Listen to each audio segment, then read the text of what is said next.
മോൾ എന്തായി പറയുന്നത്? അതെ അച്ഛാ, ഒരുമിച്ചുള്ള ഞങ്ങളുടെ ജീവിതം ഇന്നലെ അവസാനിച്ചു. നീ എന്താ തമാശ പറയാണോ? അല്ല സന്ധ്യേച്ചി, അച്ഛനിപ്പോ ഈ വീട്ടിലൊരു മൂത്ത മരുമകളുണ്ട്.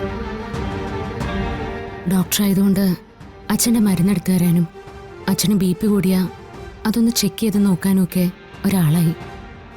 ഞാനിവിടെ ഇല്ലാത്തപ്പോൾ അച്ഛന് മരുന്ന് മാറിപ്പോവാന്നൊരു പേടിയും എനിക്കിപ്പോൾ ഇല്ല. അതുകൊണ്ട് എനിക്ക് ധൈര്യമായിട്ട് പോവാം.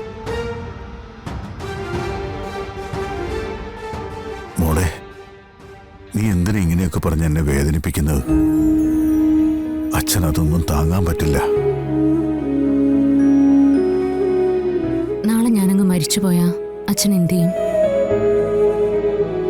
സഹിച്ചല്ലേ പറ്റൂ. നിനക്കെന്താ ഭ്രാന്ത് പിടിച്ചോ? അത് പിടിക്കാതിരിക്കാനാ ഞാൻ ഇങ്ങനൊരു തീരുമാനം എടുത്തത്. ഞാനില്ലെന്ന് കരുതി ഇവിടെ ഒന്നും സംഭവിക്കില്ല. ആരും ഉണ്ണാതെ ഉറങ്ങാതെ ഒന്നും ഇരിക്കാൻ പോകുന്നില്ല. ഞാനും അങ്ങനെ തന്നെയാ. പക്ഷേ ഞാൻ ഈ വീട്ടിൽ നിന്ന് ഇറങ്ങാം.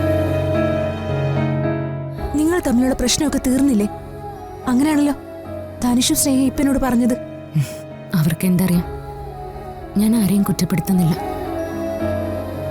പക്ഷേ എന്റെ തീരുമാനത്തിൽ മാറ്റമില്ല. ഒരു ചെറിയ വഴക്കിനെ ഇത്രയും വലുതായി കാണേണ്ട കാര്യമുണ്ടോ മോളെ? അവനെ ഉപേക്ഷിച്ചു പോകാൻ മാത്രം എന്താ നിങ്ങൾ തമ്മിൽ ഇത്രയ്ക്ക് വലിയ പ്രശ്നം? വിശ്വാസമാണ് അച്ഛാ മറ്റെന്തിനേക്കാളും പ്രധാനം. എല്ലാ ബന്ധത്തിലും അതങ്ങനെ തന്നെയാ. അതൊരു നൂൽപ്പാലം പോലെയാ. ഒരിക്കലത് പൊട്ടിപ്പോയാ പിന്നെ പഴയതുപോലെ അത് തിരിച്ചു കിട്ടാൻ ബുദ്ധിമുട്ടാണ്. സച്ചേട്ടനോടുള്ള എൻ്റെ വിശ്വാസം എനിക്ക് നഷ്ടപ്പെട്ടു. നമുക്ക് വിശ്വാസമില്ലാത്ത ഒരാളോടൊപ്പം ജീവിക്കാന്ന് പറഞ്ഞാൽ അത് മരണത്തിന് തുല്യ. ഒരാൾക്ക് മാത്രമല്ല, രണ്ടുപേർക്കും. അങ്ങനെയൊക്കെ ആളുകൾ ഈ ഭൂമിയിൽ ജീവിക്കുന്നുണ്ടാവും. പക്ഷേ എന്നെ കൊണ്ടത് പറ്റില്ല അച്ഛാ. അച്ഛൻ വിഷമിക്കണ്ട. ഞാനിവിടുന്ന് പോകുന്നു കരുതി ഞാൻ ഏറ്റെടുത്ത ഒന്നും വഴിയിൽ ഉപേക്ഷിക്കാൻ പോകുന്നില്ല. അച്ഛനും കുടുംബത്തിനും നഷ്ടപ്പെട്ടതെല്ലാം ഞാൻ തിരിച്ചു പിടിച്ചു തരും. അതെന്റെ ഉത്തരവാദിത്വം. പക്ഷേ എന്റെ ജീവിതം അതെന്റേത് മാത്രം. സച്ചിയോട് നീ ഈ കാര്യം സംസാരിച്ചോ? എന്ത് കാര്യവും ഈ വീട്ടിൽ ഞാൻ ആദ്യം ആലോചിക്കുന്നതും പറയുന്നതും അച്ഛനോടാ. അച്ഛൻ എന്തിനാ വിഷമിക്കുന്നത്? കുറച്ചു കഴിയുമ്പോൾ എല്ലാം സാധാരണ നിലയിലാവും. ഇങ്ങനൊരു തീരുമാനം എടുക്കേണ്ടി വന്നതിൽ അച്ഛൻ എന്നോട് ക്ഷമിക്കണം.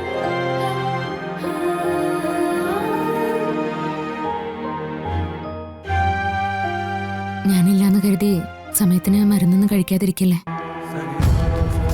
സന്ധ്യേച്ചി, എല്ലാം തെറ്റാതെ എടുത്ത് കൊടുത്തേക്കണേ.